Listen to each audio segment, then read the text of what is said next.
The Philadelphia Phillies are red hot out of the gates off to a 4-1 start to the season, but it has not exactly been on the bats of people that they expected. No, it is not the Bryce Harper leading the charge. The Trea Turner is leading the charge, but instead, Edmundo Sosa has stepped up in a major way for this Phillies team. On to break down how his continued high level of play is making decisions a little bit difficult for Rob Thomson and why this is a great thing for this Phillies franchise. I'm singing You Know Who Loves Sosa. I'm fired up by how this guy is performing on the field and excited to dive into it. Now, before I do that, I do want to remind you guys, as always, to make sure you are hitting that subscribe button. At this time, just 37% of you guys watching these videos have subscribed to us here on Phillies Digest just yet. We are hitting the main stride of the season. We're just taking off. We're just getting out of the finish line, or getting into the starting line, and got plenty of big plans for this year. So let's dive into the topic of today, and that is, of course, Edmundo Sosa. So do want to start off with this man leading the entire MLB in batting average at this point, hitting 600. To lay out exactly what that means, and we're kind of getting to the point where this isn't just kind of a fluke small sample size. I get it. We're 5 games in the season.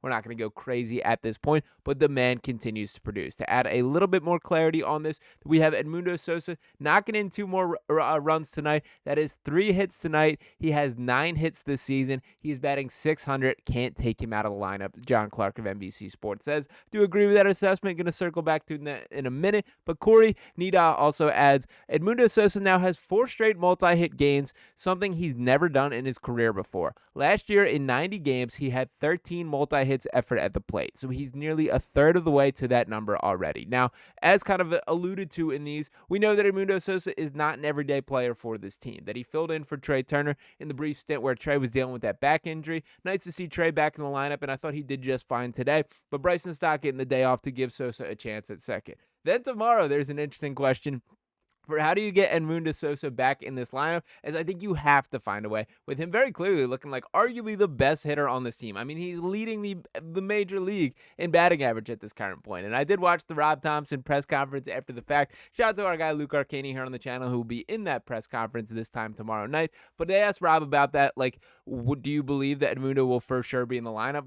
And Rob did a nice job kind of ducking the question. He said, actually, I was planning on reaching out to the league office tonight and seeing if they would let us play with 10 tomorrow. So I do respect that kind of effort. We'll see what ultimately he comes up with. We know Sosa that he is pretty malleable in the positions that he can play. We've seen him play shortstop, seen him play second already this year and very frequently. We've also seen him fill in at third base at a fairly regular rate. It would not shock me if that is the outcome tomorrow. You give Alec Boehm a day off, keep Sosa in that lineup. And we also heard during spring training about Sosa experimenting out in the outfield. Now, Thomson did kind of decline this one a little bit, said it didn't make sense against a right-handed pitcher there. Will be interesting to see what ultimately he comes up with.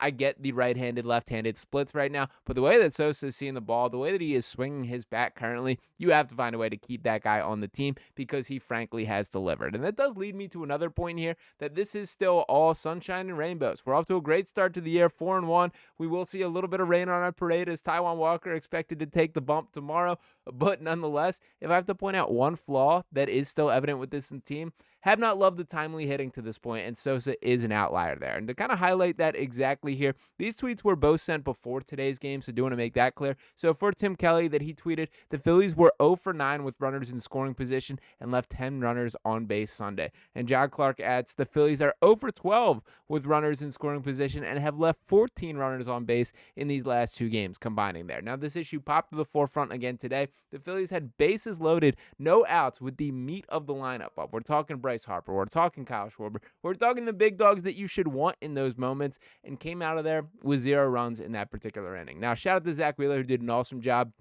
on the mound today.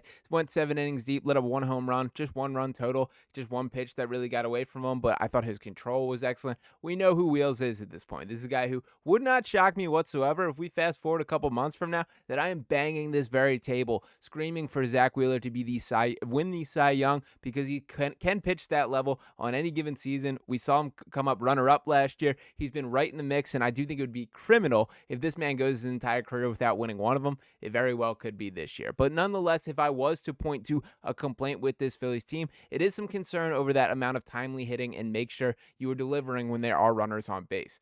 Edmundo Sosa is a guy proven capable of doing that in the short term. We can tell that the bat is hot, and I want that to continue. I will be upset if this time tomorrow I'm looking at the lineup card and there is no Edmundo Sosa on it, but we will cross that bridge when we get there. Now, as far as the big picture conversation, I'm a big believer that iron sharpens iron, that you bring in guys with high talent, they push those in front of you, and I am really curious how this plays out from a Trea Turner perspective here. We know who Trea Turner is, we know what he is paid, and very clearly he was brought to this Phillies franchise with the intention of this man being a star-level talent, with the likes of Bryce Harper, with the likes of Kyle Schwarber, Nick Castellanos. Frankly, should be from a production standpoint slightly better than the bottom two guys that I did name there, that I think, in my perspective, it was viewed as Turner was supposed to be the co-star to Bryce Harper. We've yet to see that fully come to fruition, and while Turner was solid last year, I don't think he's taken that next level approach. I think this can go one of two directions with Trea. I do think there's a world where Edmundo Sosa breathing down his back, playing at a high level, does push him to get to that level, that he can take that next step and produce like the $300 million man he is paid to be. I also think there's a world where Trea Turner is threatened by this, or there is also the reality, and probably the most likely reality here, that Edmundo Sosa just cools off at some point. I do think that is more likely than not that happen. We've seen him have probably not stretches quite this hot, but some really good stretches where he has hit at a high level, and then it does ultimately fade there. I think it is fair to assess that Sosa is, at his best, probably a utility man, that a guy that you can rotate in on a regular basis, but you're not counting on. I do think there are plenty of teams that would give him the free reign to be a starting caliber player, and I think there's plenty of teams where he would frankly deserve that opportunity. There's a reason, and I made this comparison in the past video, Sosa himself saying that he kind of views himself as the sixth man of this baseball team. I love that mentality from him, and I think that's a great perspective to look at it, because we know the long grind of baseball season, we know injuries happen, and frankly, the amount of games that are played, you need guys like that are ready to step into their role, and he is directly helping this Phillies team currently. And it is cool to see just this progress from guys that we've talked about. The daycare, we know the guys like Alec Boehm, Bryson Stott. There's other members on this team who are not ancient here, who are still growing and getting better at baseball. And to kind of reflect on Sosa's full stat output last year, this dude is still 29 years old. He had 7 home runs last year, 31 RBIs, 13 walks in his 249 at-bats there, just 64 hits there.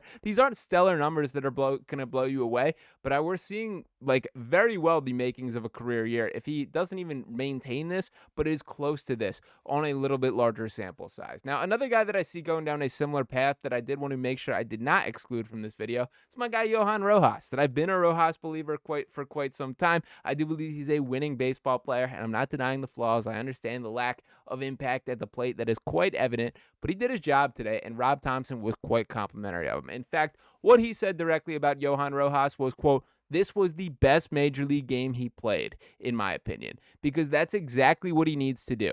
He needs to move runners, put the ball in play, sacrifice, play good defense. He really played well, and that's what I was thrilled with Rojas. We know that there is going to be this dance with the center field. Obviously, Brandon Marsh being counted on at a much higher rate than was the case in past season, and there isn't going to be as direct kind of platoon splits as we've seen in past years looking at the outfield. That Max Kepler is turning into a potential guy for this Phillies team. I'm not talking about a dude that is just a decent outfielder. I'm talking about a dude that could be a foundational part of this Phillies team. The power does look legit. And even in today, the threat of Max Kepler opens things up. That Max Kepler was intentionally walked to get to Edmundo Sosa in this game. And what happened? Sosa punished him. That is a well-rounded baseball team that you absolutely love to see. But also a part of that, we saw Johan Rojas doing his part as well. 2 bunts tonight that were very successful.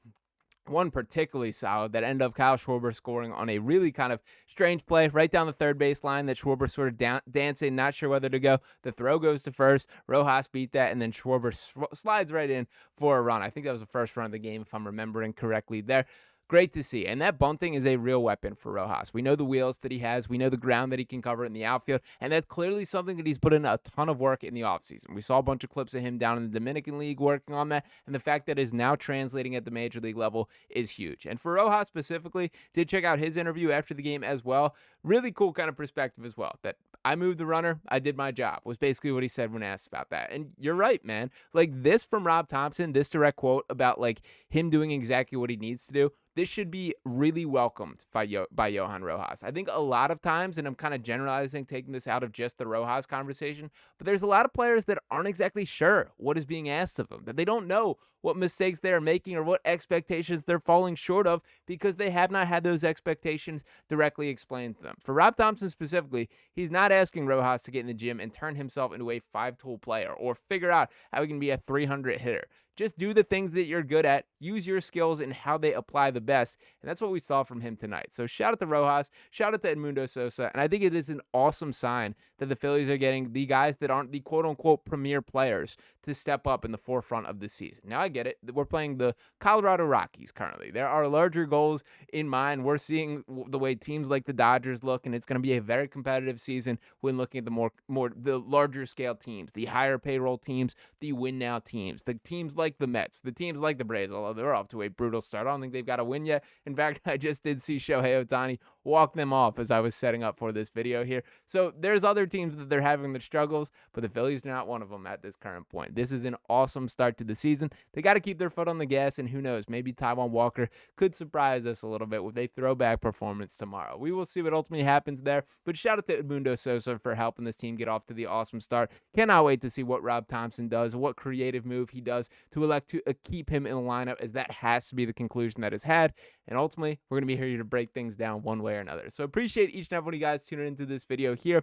As always, we're going to remind you guys one more time to make sure you're subscribing. That 63.0% of you guys watching this video have not subscribed just yet. So let's get those numbers growing. Let's get this Phillies Digest up. I'll be back talking to you next time. Peace.